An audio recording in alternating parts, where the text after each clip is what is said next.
It was a peaceful morning on the ranch, the sun rising over the plains as my bison grazed in the distance. But all that changed when I discovered something I never expected. My gates were nailed shut. Not just any gates, but the ones that protect my livelihood, my property, and my animals. Someone had gone out of their way to block me in, and it wasn't just a random act of mischief. No, it was my homeowners association, the very people who were supposed to support me. Why? Well, they didn't like the way my bison roamed free across my land. They said it was a nuisance, that they didn't want my herd crossing their manicured lawns or grazing near their pristine fences. But what they didn't account for was the bison's sheer strength and determination. With my gates sealed shut, I had no choice but to watch as the herd did what they do best: break boundaries. What happened next? My bison didn't just get upset. They obliterated every boundary the HOA tried to set, and in doing so, they tore through their carefully crafted property lines in ways no one could have predicted. Stay tuned to find out how this conflict escalated and what the HOA did next, because things were about to get even wilder. The thing about bison is, they're not like cows. They don't simply follow fences and stay put when they're contained. They're wild at heart, even when raised in a ranch environment. I've spent years building a strong bond with my herd, knowing their habits, their strengths, and their quirks. They're creatures of instinct, not obedience. And when I saw those gates nailed shut, I knew the situation was going to escalate quickly. The HOA had always been a thorn in my side, but this was different. They'd started sending letters, complaining about the unsightly grazing and the occasional bison hoofprint on their pristine grass. I tried to work with them, explaining that this was ranch life, not a suburban neighborhood, but they didn't care. They'd drawn invisible lines in the sand, and they wanted me to respect them. But I wasn't about to give up my way of life for a group of people who had no clue about ranching. When I first saw the herd pushing against the closed gates, I thought I might be able to control the situation. But as the minutes ticked by, it became clear. The bison weren't going to be stopped. They rammed the gates with such force, the woods splintered. And just like that, they were loose, charging through the fence, headed straight for the HOA's manicured lawns. The real trouble was about to begin. As my bison stampeded across the property, I scrambled to gather whatever I could to try and get them back under control. But it was too late. The damage was already being done. Their massive bodies crushed through the delicate fence that had been carefully built to separate the HOA's property from the rest of the land.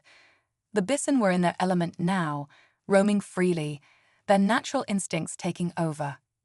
From the corner of my eye, I could see the HOA board members, gathered at the edge of their manicured lawns, horrified at what was unfolding. I knew what they were thinking.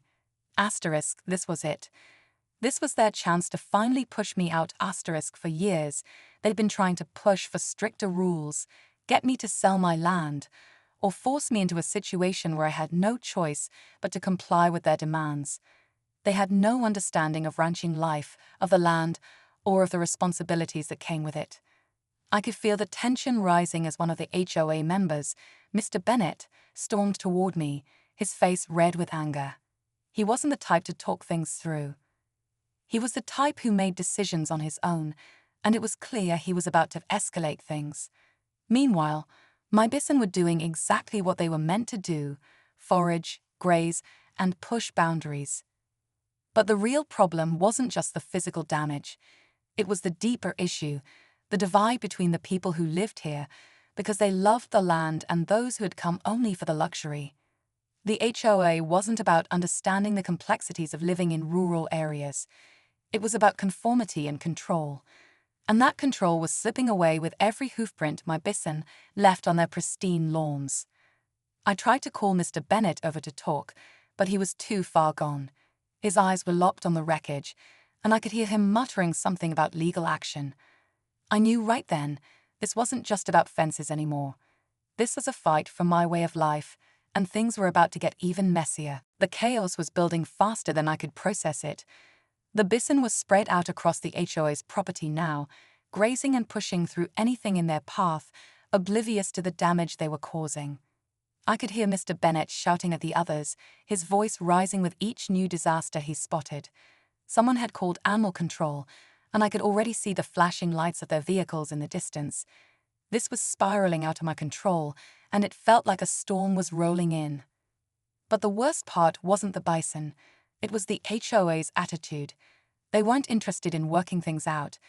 They were looking for a reason to take action, to make this into something more than just a misunderstanding.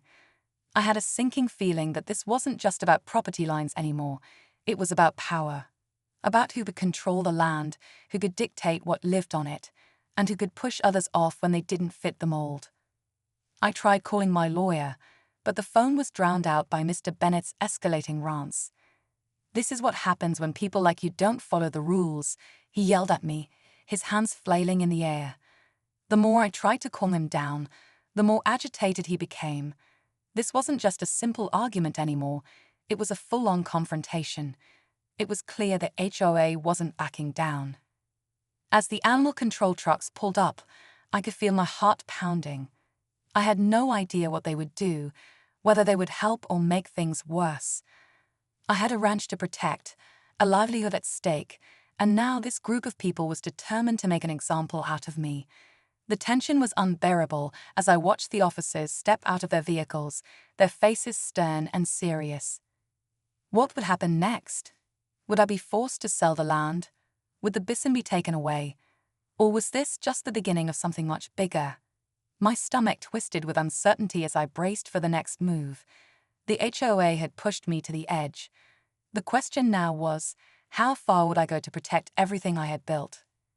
Just as I thought things couldn't get any worse, I saw it. From the corner of my eye, a figure appeared at the edge of the property, moving quickly through the tall grass. At first, I thought it was another HOA member, but then I recognized him. It was Mark, a local rancher who had lived here long before the HOA ever existed. He was an old friend, someone who understood ranching, who understood the land.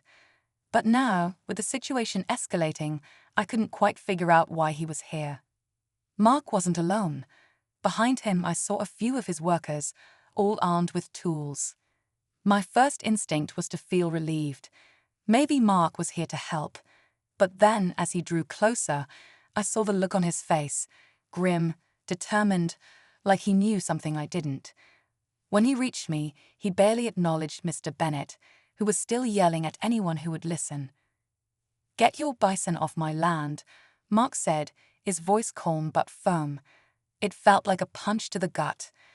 "I gave you space to run them, but this isn't what I agreed to." Confusion hit me hard. What was he talking about? Mark had always been supportive of the ranch.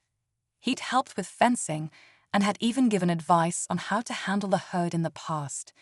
But now, it seemed like he was siding with the HOA. Before I could respond, Mr. Bennett practically lunged toward Mark. "That's right. We're done here. You need to get these animals out, or we'll take this to court. The damages are already piling up." Mark held his ground. "This isn't just about your lawns anymore, Bennett," he said, his voice barely rising. "It's about what's best for the land, and you're not seeing the bigger picture." But Mr. Bennett wasn't interested in any of that. His eyes were already shifting from Mark to the animal control officers, waiting for them to make their move. What he didn't know was that Mark's arrival had thrown everything into a whole new direction.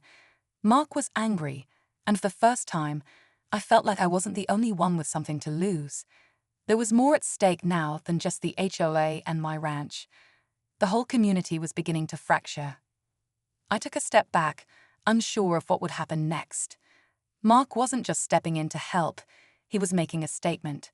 And as the animal control officers began to move in, I realized that this situation was about to spiral out of control in ways none of us had prepared for. What did Mark know that I didn't? Why had he come here today?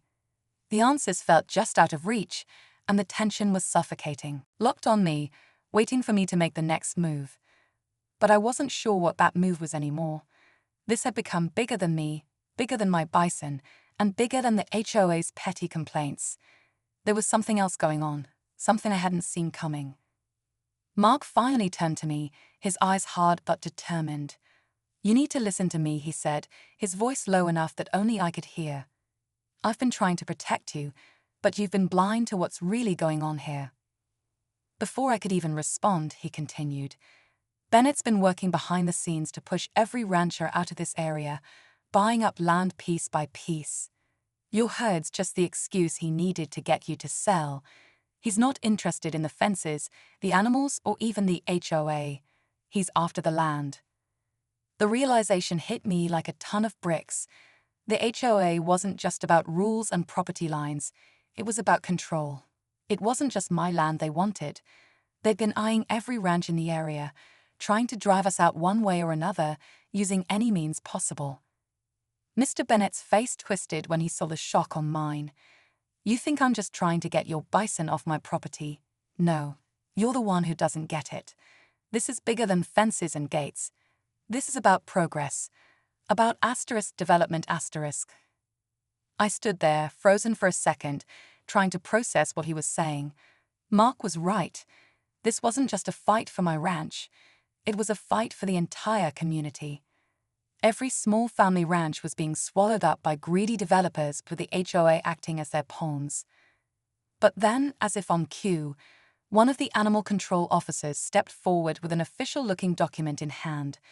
"This is a legal order," he said, his voice steady. "We're removing the bison for safety concerns. They need to be relocated immediately." I turned to Mark, searching his face for any hint of a plan, any way out. But then, to my surprise, he nodded toward the officer. "Do it," he said calmly, "but not the way they want it."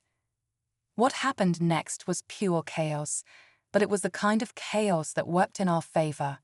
Mark had arranged for the bison to be moved to a neighboring ranch, a place that would remain off the radar, hidden from Bennett's greedy grass. It was risky, but it was the only way to keep the herd safe and ensure that the HOA couldn't use them as leverage against us anymore.